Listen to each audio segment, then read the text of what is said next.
मशहूर दार्शनिक Frederick Nietzsche ने एक बार कहा था, दार्शनिक को मूल्यों का निर्माता होना चाहिए, न कि केवल एक आलोचक या दर्शक। उसे जीवन के दृष्टिकोण से दर्शन करना चाहिए, उसके विरुद्ध नहीं। और ये बात आप देखें तो पब्लिक पॉलिसी पर भी उतनी ही सटीक बैठती है। किसी भी देश को आगे ले जाने के लिए सिर्फ कमियां निकालना काफी नहीं होता है, एक विजन भी चाहिए होता है। बिल्कुल। द डीप डाइव में आपका स्वागत है। आज हम एक बेहद दिलचस्प लेख पर गहराई से बात करने वाले हैं, जो इंडियन एक्सप्रेस में प्रकाशित हुआ है। और ये लेख एक बहुत जरूरी सवाल उठाता है, क्या भारत की विकास की कहानी को सिर्फ हेडलाइंस के शोर में समझा जा सकता है? हाँ, या असली कहानी उन सिस्टम्स में छिपी है जो खामोशी से बन रहे हैं। आज की हमारी चर्चा का उद्देश्य इसी लेख में दिए गए तर्कों, सबूतों और उसके दृष्टिकोण को परत दर परत समझना है। हम ये जानने की कोशिश करेंगे कि लेखक के अनुसार एक जिम्मेदार आलोचना और एक निराशावादी निंदा के बीच की वो महीन रेखा क्या है, और क्यों ये फर्क भारत की विकास यात्रा के लिए इतना महत्वपूर्ण हो सकता है। और ये विश्लेषण उन सभी के लिए खास तौर पर महत्वपूर्ण है जो शासन, लोकनीति या भारतीय अर्थव्यवस्था की बारीकियों को समझना चाहते हैं, खासकर यूपीएससी जैसी परीक्षाओं की तैयारी करने वालों के लिए, जहां एक बैलेंस्ड और तथ्यों पर आधारित नजरिया बनाना बहुत जरूरी होता है। तो चलिए इस पर बात करते हैं। तो इस बहस का मूल क्या है? लेख का केंद्रीय तर्क सार्वजनिक बहस में मतलब एक तरह के अनुशासन की बात करता है। लेकिन क्या ये कहना थोड़ा आसान नहीं है कि आलोचना जिम्मेदार होनी चाहिए? हाँ, आलोचकों का तो काम ही कमियां निकालना है। एग्जैक्टली। तो लेखक इस महीन रेखा को कैसे परिभाषित करता है कि कौन सी आलोचना सही है और कौन सी सिर्फ निराशावाद? ये एक बहुत ही शानदार सवाल है और यहीं पर यह चर्चा दिलचस्प हो जाती है। लेखक वो आलोचना यानी क्रिटिक और निंदक निराशावाद, जिसे सिनिसिज्म कहते हैं, उसके बीच एक बहुत साफ फर्क बताता है। अच्छा। उसका तर्क है कि जिम्मेदार आलोचना तथ्यों पर आधारित होती है। वो एक जटिल लोकतंत्र को चलाने की जो व्यवहारिक बाधाएं हैं उनको समझती है और सुधार के लिए सुझाव देती है। हाँ, और निंदक निराशावाद वो इन सभी जटिलताओं को नजरअंदाज कर देता है। मतलब हर अधूरी सफलता को पूरी विफलता मान लेना। बिल्कुल, ये वो नजरिया है जो हर गिलास को आधा खाली ही देखता है, ये मानने से इनकार करते हुए कि उसे भरा भी जा रहा है। लेखक का कहना है कि ये सोच सिर्फ एक एकेडमिक बहस नहीं है, इसके वास्तविक परिणाम होते हैं। हाँ, जैसे कि जब एक देश में लगातार निराशा का माहौल बनाया जाता है तो ये आंकड़ों और बाजारों में विश्वास को कम करता है। उद्यमियों, निवेशकों के मन में भी एक तरह का डर पैदा करता होगा। बिल्कुल। और शायद सबसे बड़ी बात, ये अंतर्राष्ट्रीय मंच पर भारत की बातचीत करने की क्षमता को भी कमजोर करता है। और ये बात सीधी सीधे नीचे के उस उदाहरण से जुड़ती है जिससे हमने शुरुआत की थी, यानी मूल्यों का निर्माता बनना। एकदम सही। लेखक चाहता है कि बुद्धिजीवी और टिप्पणीकार केवल कमियां न निकालें, बल्कि ऐसे मूल्य और विचार बनाएं जो समाज को बेहतर बनाने में मदद करे। जीवन के पक्ष में दर्शन करने जैसा। हाँ, न कि उसके खिलाफ। लेखक साफ कहता है कि सुधार का काम ग्लैमरस नहीं होता।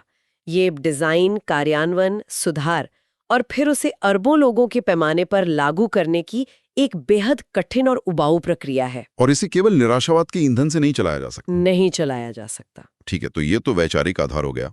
लेकिन कोई भी तर्क बिना सबूत के खोखला होता है। एक बड़ा आरोप ये लगता है कि भारत के आंकड़े ही भरोसेमंद नहीं है। अगर डेटा ही संदिग्ध है तो किसी भी सुधार का मूल्यांकन कैसे हो सकता है? हाँ, ये बहुत बड़ा पॉइंट है। लेखक इस सीधी चुनौती का जवाब कैसे देता है? लेखक इस आरोप का जवाब दो बड़े और ठोस संरचनात्मक सुधारों का उदाहरण देकर देता है, जिन्हें झुटलाना मतलब लगभग नामुमकिन है।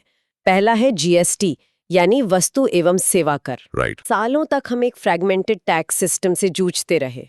जीएसटी ने पहली बार एक राष्ट्रीय इनवॉइस ट्रेल बनाया है। इसका मतलब है कि हर लेन-देन का एक डिजिटल रिकॉर्ड बन रहा है। हाँ, और इससे एक अनुपालन संस्कृति मतलब एक कंप्लायंस कल्चर पैदा हुई है। अच्छा। यानी अब टैक्स देना या नियमों का पालन करना सिर्फ एक मजबूरी नहीं, बल्कि व्यापार करने का एक जरूरी हिस्सा बन गया है, जो एक दशक पहले तक अकल्पनीय था। बिल्कुल। और दूसरा, शायद इससे भी बड़ा उदाहरण है डिजिटल भुगतान, खासकर यूपीआई। इसने अर्थव्यवस्था में एक और ऑडिट फुटप्रिंट तैयार किया है। ऑडिट फुटप्रिंट मतलब? एक ऐसा डिजिटल निशान जिसे आसानी से ट्रैक किया जा सकता है। हाँ, एग्जैक्टली। जब आप सड़क किनारे सब्जी वाले को भी क्यूआर कोड से पेमेंट करते हैं तो वो लेन देन कहीं ना कहीं दर्ज हो जाता है। लेख में एक चौंकाने वाला आंकड़ा भी दिया गया है हाँ, कि नवंबर 2025 में यूपीआई ने 20 मिलियन लेन देन दर्ज किए। 20 बिलियन एक महीने में? हाँ, जिनका कुल मूल्य 26 लाख करोड़ रुपए से भी ज्यादा था। ये तो मतलब ये सिर्फ एक पेमेंट सिस्टम नहीं है, ये तो एक तरह से अर्थव्यवस्था की नसों में बहने वाले खून की तरह हो गया है, जिसे अब हम देख और माप सकते हैं। आपने बिल्कुल सही कहा, और लेखक का तर्क यही है कि ये कोई छोटी मोटी चीजें नहीं हैं, ये बहुत बड़ी और जिसे कहते हैं वेरीफाइबल प्रणालियां हैं। इनसे जो डेटा पैदा हो रहा है वो आंकड़ों के मूल्यांकन, क्रॉस चेकिंग और नीति में सुधार के लिए पहले से कहीं ज्यादा गुंजाइश बनाता है। तो डेटा अविश्वसनीय है का जो पुराना तर्क था वो अब उतना मजबूत नहीं रहा। तो ये तो हुई सिस्टम और डेटा की बात, जो एक तरह से नींव का काम कर रहे हैं। लेकिन क्या इस नींव का असर आम लोगों की जिंदगी पर भी दिख रहा है? लेखक जमीनी स्तर पर हुए बदलावों के बारे में क्या सबूत देता है? यहाँ लेखक कल्याण और समावेश के क्षेत्र में कुछ बहुत बड़े आंकड़े पेश करता है। सबसे पहले बहुआयामी गरीबी की बात है। ओके। नीति आयोग के राष्ट्रीय बहुआयामी गरीबी सूचकांक का हवाला देते हुए लेखक कहता है कि 2013-14 और 2022-23 के बीच लगभग 24 करोड़ भारतीय बहुआयामी गरीबी से बाहर निकले। 24 करोड़, ये तो कई बड़े देशों की कुल आबादी से भी ज्यादा है। ये आंकड़ा अपने आप में एक बहुत बड़ी कहानी कहता है। बिल्कुल, इस पर रुककर सोचना चाहिए। इसका मतलब है कि गरीबी की दर लगभग 30% से घटकर 11% पर आ गई। वाह! इसके बाद डायरेक्ट बेनिफिट ट्रांसफर यानी डीबीटी का जिक्र है। 2025 तक लाभार्थियों के खातों में 45 लाख करोड़ रुपए से अधिक सीधे ट्रांसफर किए गए। और लीकेज का क्या? भ्रष्टाचार की जो बात होती थी। वही सबसे महत्वपूर्ण बात है। लीकेज कम होने से यानी भ्रष्टाचार और बर्बादी रुकने से इस पूरी अवधि में 3.5 लाख करोड़ रुपए से अधिक की बचत हुई। 3.5 लाख करोड़! हाँ, ये पैसा आप सही जगह पहुंच रहा है। ये आंकड़े प्रभावशाली हैं, इसमें कोई शक नहीं। लेकिन एक आम आलोचना ये भी है कि इन योजनाओं के क्रियान्वयन में जमीनी स्तर पर बहुत समस्याएं हैं। क्या लेखक इस पहलू पर भी बात करता है? देखिए, ये लेख इस पर सीधे तौर पर बात नहीं करता, लेकिन डीबीटी का उदाहरण देकर परोक्ष रूप से इसका जवाब जरूर देता है। अच्छा, कैसे? टेक्नोलॉजी का इस्तेमाल ही तो इन लीकेजेस को बंद करने के लिए किया जा रहा है। ये जो 3.5 लाख करोड़ की बचत का आंकड़ा है, ये इसी बात का सबूत है कि सिस्टम पहले से कहीं बेहतर काम कर रहा है। तर्क ये नहीं है कि सिस्टम 100% परफेक्ट हो गया है, बल्कि ये है कि बड़े पैमाने पर सुधार हुआ है और ये सुधार मापने योग्य है। एग्जैक्टली। और वित्तीय समावेशन का क्या? जनधन खाते? हाँ, 56 करोड़ से ज्यादा जनधन खाते खोले गए हैं। ये सिर्फ बैंक खाते नहीं है, ये सरकार और नागरिक के बीच एक सीधा डिजिटल पुल बन गया है। और ये सिर्फ पैसों तक सीमित नहीं है। स्वास्थ्य में आयुष्मान भारत के तहत 42 करोड़ से ज्यादा कार्ड जारी हुए। आवास में पीएम आवास योजना के तहत लगभग 3 करोड़ घर पूरे हुए। और ऊर्जा में पीएम उज्ज्वला योजना के तहत 10 करोड़ से ज्यादा एलपीजी कनेक्शन। तो अगर हम इन सभी आंकड़ों को एक साथ रखकर देखें तो लेखक सिर्फ अलग-अलग योजनाओं की एक लिस्ट नहीं दे रहा है, बल्कि एक बड़ी तस्वीर पेश कर रहा है। एकदम। और यहाँ लेख का सबसे महत्वपूर्ण तर्क सामने आता है। ये सब मिलकर आकांक्षा और उत्पादकता के लिए एक व्यावहारिक नींव, एक प्रैक्टिकल फाउंडेशन का निर्माण कर रहे हैं। मतलब ये सिर्फ एक सेफ्टी नेट नहीं है? नहीं, ये अवसर की सीढ़ी, लैडर ऑफ अपॉर्चुनिटी बनाने का एक प्रयास है। जब लोगों की बुनियादी जरूरतें पूरी होती हैं तो वे गरीबी के दुष्चक्र से बाहर निकलकर अपनी आर्थिक क्षमता को बेहतर बनाने के बारे में सोच सकते हैं। बिल्कुल। लेखक का तर्क है कि यही वास्तविक समावेश है जिसे निराशावादी विमर्श अक्सर नजरअंदाज कर देता है। चलिए, कल्याणकारी योजनाओं से आगे बढ़ते हैं। अर्थव्यवस्था के बड़े स्तंभों जैसे बैंकिंग और विनिर्माण के बारे में जो निराशावादी नैरेटिव है, वो ये है कि भारत में गहरे संरचनात्मक सुधार नहीं हो सकते। लेखक इस नैरेटिव को कैसे चुनौती देता है? लेखक यहाँ भी आंकड़ों से जवाब देता है और सबसे पहले बैंकिंग क्षेत्र की बात करता है। हमें याद है कुछ साल पहले बैंकों के डूबते कर्ज यानी एनपीएस की कितनी चर्चा थी। हाँ, बिल्कुल। अनुसूचित वाणिज्यिक बैंकों का ग्रॉस एनपीए अनुपात जो 2018 में 11.2% के खतरनाक स्तर पर था, वो 2025 में गिरकर 2.1% हो गया। 11.2% से 2.1% तक? जी। ये तो एक बहुत बड़ा और शांत बदलाव है जिस पर ज्यादा शोर शराबा नहीं हुआ। हाँ, लेखक इसे एक शांत बदलाव ही कहता है और ये साबित करता है कि राज्य बड़े और जटिल क्षेत्रों में भी सुधार करने की क्षमता रखता है। एक साफ सुथरा बैंकिंग सिस्टम ही तो अर्थव्यवस्था को मजबूती से आगे बढ़ा सकता है। सही बात है। और विनिर्माण क्षेत्र का क्या, जिसे मेक इन इंडिया का केंद्र माना जाता है? या प्रोडक्शन लिंक्ड इंसेंटिव यानी पीएलआई योजनाओं का जिक्र है।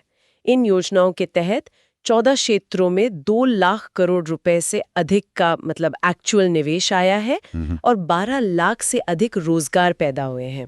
और इसका सबसे चमकता हुआ उदाहरण तो इलेक्ट्रॉनिक्स सेक्टर ही है। हाँ, बिल्कुल। लेख के अनुसार 2024-25 में इलेक्ट्रॉनिक्स का उत्पादन 11 लाख करोड़ रुपए को पार कर गया और मोबाइल का निर्यात लगभग 2 लाख करोड़ रुपए तक पहुंच गया। 10 साल पहले हम लगभग सारे फोन आयात करते थे और आज हम दुनिया के बड़े निर्यातकों में से एक हैं। और ये सब व्यापार से जुड़ता है। लेखक का तर्क है कि व्यापार में आपकी ताकत आपके प्रदर्शन से बनती है, निराशा जताने से नहीं। अच्छा। 2024-25 में वस्तुओं और सेवाओं का कुल निर्यात $825 बिलियन के सर्वकालिक उच्च स्तर पर पहुंच गया। तो लेखक का बड़ा तर्क ये है कि कॉम्पिटिटिवनेस किसी एक योजना से नहीं आती। नहीं, ये बुनियादी ढांचे, लॉजिस्टिक्स और प्रशासनिक सुधारों का एक मिला-जुला संचयी प्रभाव है। औद्योगिक गलियारों का विस्तार, बेहतर माल ढुलाई कनेक्टिविटी, ये सब मिलकर व्यापार करने की लागत को कम करते हैं। तो ये सब एक दूसरे से जुड़ा हुआ है। सॉफ्ट बैंक्स ज्यादा कर्ज दे सकते हैं, पीएलआई जैसी योजनाएं निवेश खींचती हैं और बेहतर सड़कें और बंदरगाह उस सामान को दुनिया तक पहुंचाते हैं। सही कहा। लेखक ये नहीं कह रहा कि सारी बाधाएं दूर हो गई हैं, लेकिन उनका बिंदु ये है कि राज्य ने सिस्टम बनाने और डिलीवरी को बड़े पैमाने पर लागू करने की क्षमता का प्रदर्शन किया है। और आज की संरक्षणवादी दुनिया में ये क्षमता ही ज्यादा मायने रखती है। बिल्कुल। व्यापारिक भागीदार आपकी क्षमता को देखते हैं और लेखक के अनुसार यही भारत की वैश्विक स्थिति को मजबूत करने का आधार है, न कि कोई निराशावादी प्रदर्शन। ये सब राष्ट्रीय स्तर पर तो समझ आता है, लेकिन भारत एक बहुत विविध देश है जिसे राज्य चलाते हैं।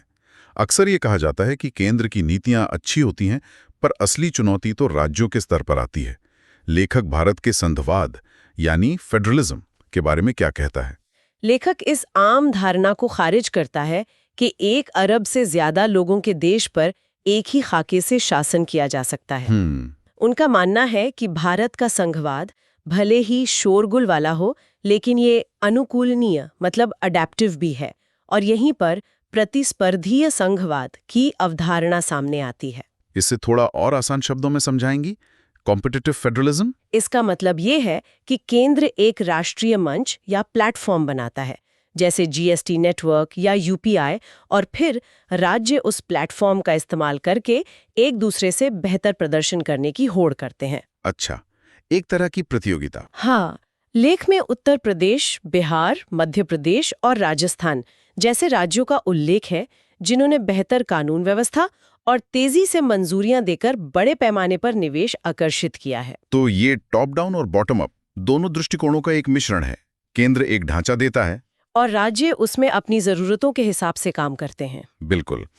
ये दिखाता है कि भारत का संघीय ढांचा कठोर नहीं है, बल्कि समय के साथ विकसित हो रहा है। तो इस पूरी चर्चा को समेटते हैं। अगर इस लेख का सार निकालना हो तो वो क्या होगा? मेरे हिसाब से इस लेख का मूल संदेश ये है कि भारत ने सुधार के लिए बातों का नहीं बल्कि क्रियान्वयन यानी एग्जीक्यूशन का कठिन और लंबा रास्ता चुना है।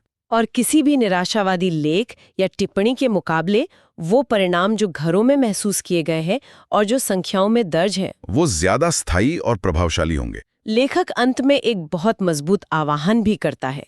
वो कहता है कि 2026 में भारत को ऐसी आलोचना की मांग करनी चाहिए जो नीति में सुधार करे, ना कि ऐसी टिप्पणी की जो सिर्फ तालियों के लिए देश के आत्मविश्वास को कमजोर करे। बिल्कुल।